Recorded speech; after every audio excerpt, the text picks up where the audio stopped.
Welcome back to the Deep Dig Sports Pod. I'm your host, Drew. My other host is right over there. What's up? It's D. Good to see you again. This is the Diamond Pick of the Week, where every single week we look through the 49ers game to see what are the best odds, what is the best play, and what are we going to place our money on.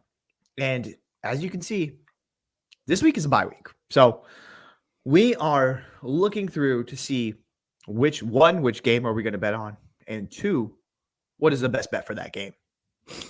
Yeah, I'm kind of going through it this week. If you listen to the pod earlier, I had a food poisoning situation. Last week I was sick. I'm sick again right now. But Get over it. dude, it's ever since the 49ers started losing, I've been having a rough go of it. So you know what would make me feel really like cure all my sickness this week is getting a win on the diamond pick. So what are we gonna bet? Yeah, I mean, looking through it, honestly, this is a fucking hot slate of games. Like, as a just football fan in general, there's a lot of games here that I actually just would love to see. The Germany game is Miami versus Kansas City. That's awesome. That's only a 1.5 point spread. And that's going to be early. I think for us, it's the 6:30 game. I just don't know if I'm going to make it up that early, if I'm going to be completely honest. Looking through, the Packers take on the Rams. That's a pretty toss-up game as far as that. Seahawks take on the Ravens. That's a good game. The new look Vikings take on the new look Falcons. What is the other one that I really like? Oh, obviously, the Dallas Cowboys take on the Philadelphia Eagles. This is going to be a barn burner of a game. I'm hyped up for this one. And then to round it off on Sunday, the Buffalo Bills take on the Cincinnati Bengals. That is always going to be a good matchup for you. Which game, I guess, interests you the most, and which game do we feel like we need to bet on? Well, interests me and needing to bet on is definitely gonna differ here, but I want to say the Falcons with Taylor Heineke, just big Taylor Heineke guy over here. I think he's primed to win this game against a rookie Jaron Hall, I believe, for the Vikings. So we could talk betting, but outside of betting, I kind of want to watch that game to see my boy Heineke go off and win one.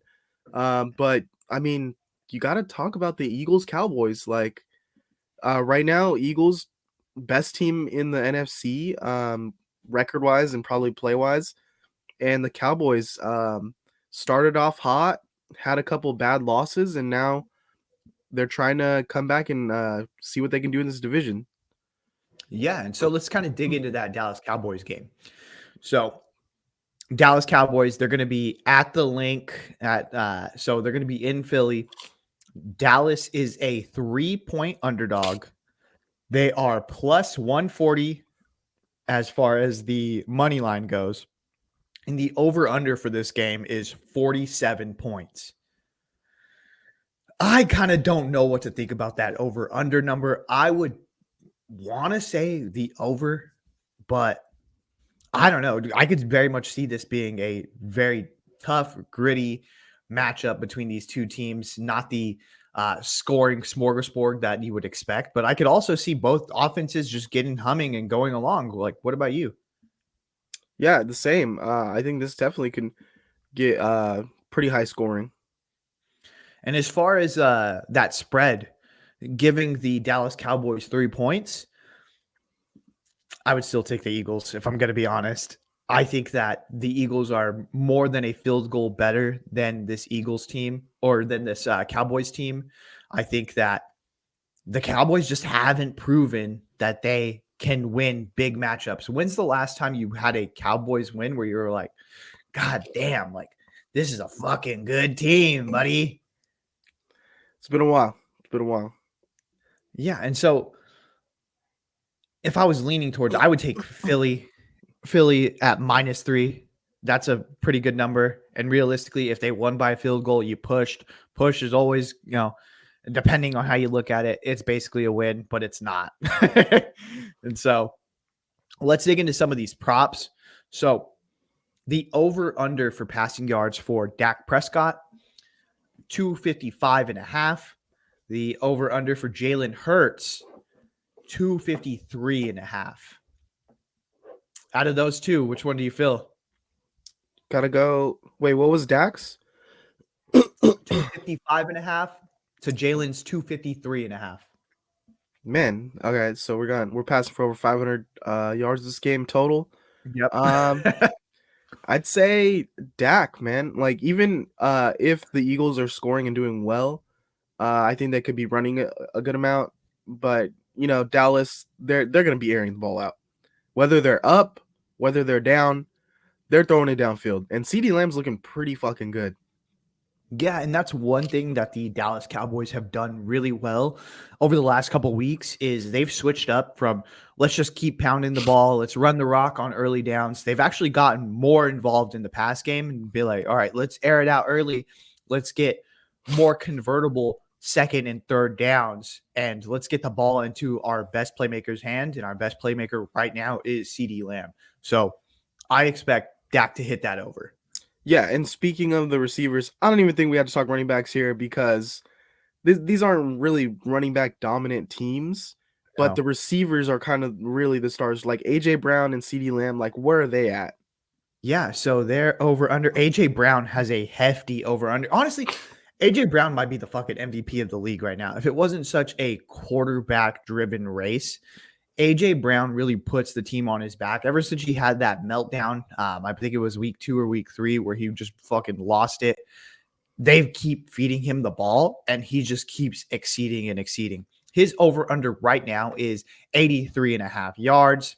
For the Cowboys, CeeDee Lamb's over under is 77.5. And then looking down the list, what actually might be a pretty good play, DeAndre Swift, who catches a lot of balls out of the backfield, his over under on receiving yards is only 15.5. Pretty good. Pretty good to me. Another one, Brandon Cooks is only 37.5 over under.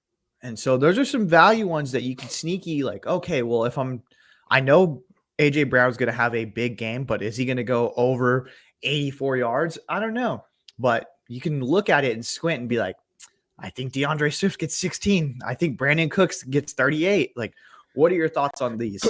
I think AJ Brown and CeeDee Lamb hitting the overs. I mean, I'd consider parlaying that in if you could.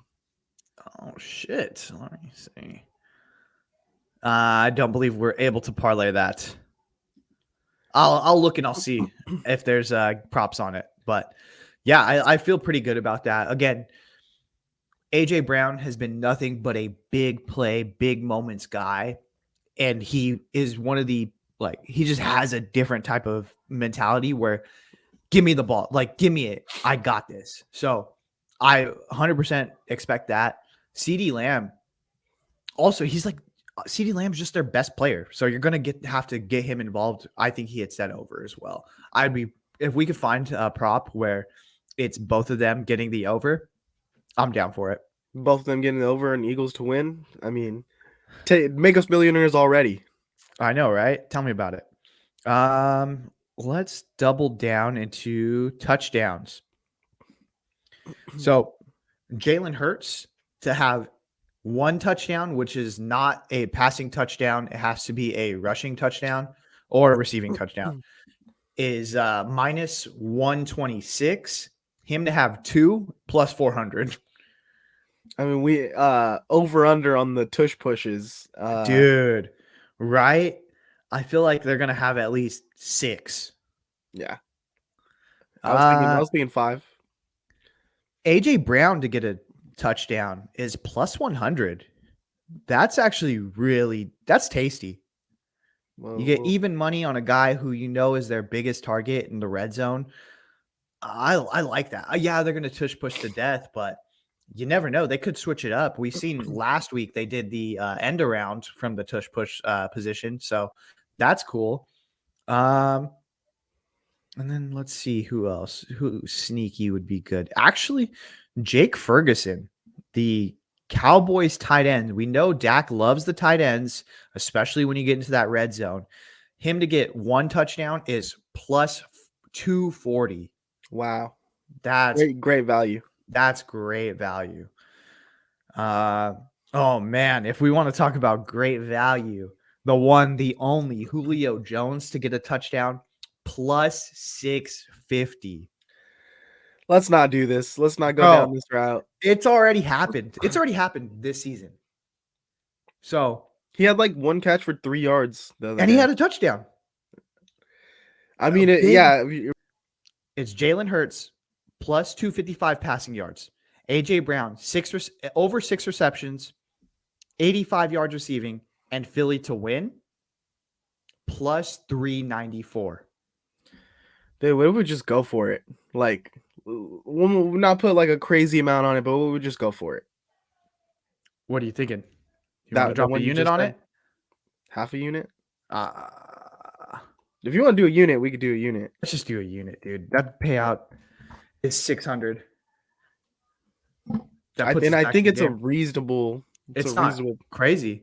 Yeah, Jalen Hurts, that's literally his over under. AJ Brown, again, his over under on yards and reception, and Philly to win, which we both think Philly is going to win. yeah, That all seems reasonable to me.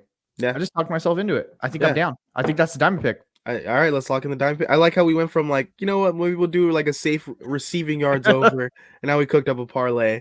But that's how it happens, you know, when All you're hanging. right. So that's what we're doing. That is our. At the end of the day, this is the diamond pick of the week. The diamond pick is Jalen Hurts to have over 255 yards passing, AJ Brown to have at least 6 receptions, 85 receiving yards, and Philly to win. Put it in. That's the diamond pick of the week. And we'll see you next week when we're rich off this pick. Yep. So be sure to like, be sure to comment, be sure to subscribe. We really appreciate it. And go ahead and tell a homie. Hit him up. Let him know. Send this to your gambling addicted friends. All right. Later. Thanks, guys.